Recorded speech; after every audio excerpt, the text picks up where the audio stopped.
Rip currents are responsible for more than 75 fatalities in the United States on average each and every year. And with many Georgians flocking to the beaches this summer, this is a critical time to remember how to spot a rip current and also get out of it safely. Joining me now to talk about this is meteorologist Erik Heden with the National Weather Service in Morehead City, North Carolina. Thanks for joining me today, Erik.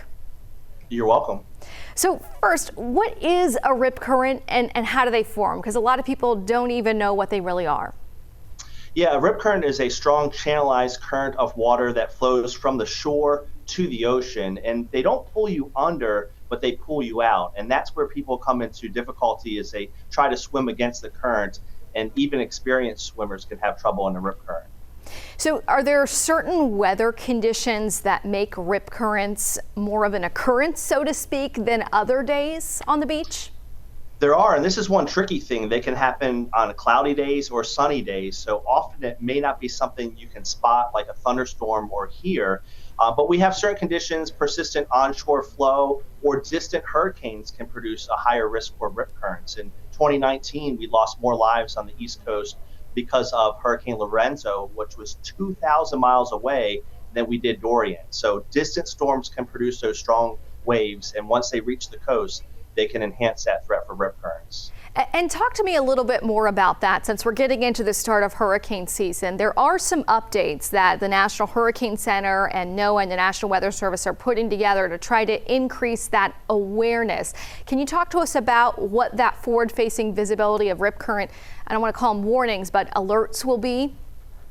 Yeah, so there's graphics that's going to detail those risks for rip currents if we have either a distant tropical cyclone or a landfalling hurricane. And it's just to get that awareness out. They've always been in our key messages for hurricane updates, but it's really one of the 5 risks with hurricanes. A lot of focus is on wind and what is the category of the storm, but it's water that traditionally can kill people, whether it's storm surge, flooding, or rip currents. So it's just making a greater awareness for that threat for rip currents, even from distant storms.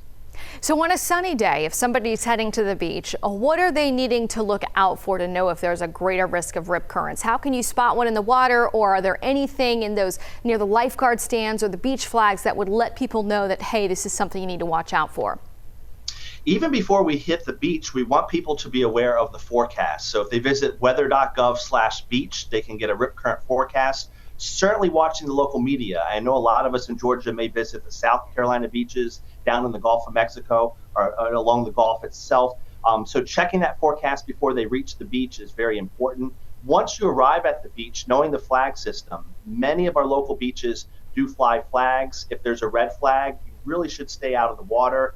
Perhaps it's a pool day. Maybe you just want to stay along the shore itself. As far as actually spotting rip currents, they can be difficult. Usually you don't realize you're in a rip current until you're being pulled out. So knowing that recognition of you being pulled out, knowing to swim left or right or parallel to the shore to escape it is very, very important. If you're trying to spot a rip current, often they look very inviting because they are areas that look calmer. You don't have breaking waves. You don't have the foam of the ocean. Those are actually rip currents that you're seeing. So really knowing the forecast before you go there, weather.gov/beach. If it's a red flag day, you don't want to be in any deeper than your calf muscles. And maybe it's a day to go shopping or visit the pool instead of being in the ocean. So you said if you're caught in one, it's going to try to pull you out, not under, and you need to go with the flow of that, right? You do. So what we advise people to do is it's an extremely narrow channel of water, so it pulls you out, not under. But if you just go to the left or right or parallel to the shore, you can easily escape it. You do not want to fight it.